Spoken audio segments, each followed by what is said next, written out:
Dana White's job is to give the fans the best fights possible. And the fight we all wanted was Jon Jones versus Francis Ngannou. And it felt like you two kind of had a bit of an agreement together at one point where you said, we don't fight until we get the money we want. And he could have re-signed you for that fight if they'd put the money on the table for you guys, it felt. But he didn't deliver. And we're 2 years in, we haven't seen Jon Jones for God knows how long. They're now setting up the Stipe fight. Does that fight interest you, the potential Jon Jones fight? Absolutely. As I said, I think I still have many fights ahead of me. And Jon Jones was one of it. And that was 2 years ago, almost 2 years ago, that I call out Jon Jones and really want that fight, even before the Stipe fight, you know, because I always want that fight. I always think that would be a very interesting fight, beautiful fight. You know, and once again, I get frustrated how things were going because, no, he wasn't just about like having a good fight. It's about having a fight on their term. Like, we will just give you a good fight, as you were saying, like you will only fight Tyson Fury if we can control you, if we control everything. If we kind of like think we don't control everything, if we think that you're asking like maybe a good part of the cake or a, let's say, fair part of the cake, no, it won't happen.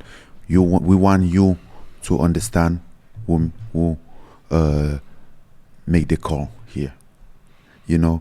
So at that point, I dropped it. I'm like, okay, I don't want this to be something.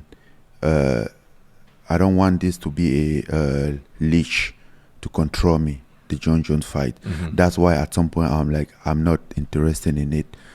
Of course, I'm interested in Jon Jones fight, but I don't want that Jon Jones fight to be something will come with a prize, you know, to control me.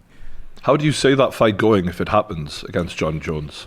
Because in his last few fights at light heavyweight, he didn't look great. He looked like he was getting a little bit slower, very close fights. And I think for me, he's going to be very good because Jon Jones, he looked a little slower, and as in the past 2 years, he's been putting some weight on, trying to be heavy to come fight at heavyweight, and I think that won't make it any fast. Yeah. And also, like, at light heavyweight, he's had a massive size and reach advantage on almost every opponent aside from one or two. So this would be exciting as a fan of MMA to see him tested against men his size in terms of frame, and I think it'll be a rough night for him. You know, I think so too. Yeah, I think it's gonna be a rough night. Jon Jones is very tough. He's very talented, but it's gonna be a rough night for him. Yeah, we've seen him get hit by Machida and other guys who, you know, were light heavyweight, middleweights. But you are, as I've experienced, like when you walked in the room, I was like, oh shit. Bigger than I thought, even. You know what I mean? You're a massive guy. I just want to see you in the octagon, in the ring, competing. I'll be back next year. 2023 will be my best year yet. You know, I'm coming back. I'll be coming back from a surgery, and it's gonna be a year that I'm gonna do a boxing fight, maybe do some, I don't know, some good 1 or 2 MMA fight, maybe another one boxing fight, you know. So I'm very excited about 2023. It might be a year, my biggest year, the biggest year of my career, because I might be fighting 3 or 4 times that year in 2 different sports.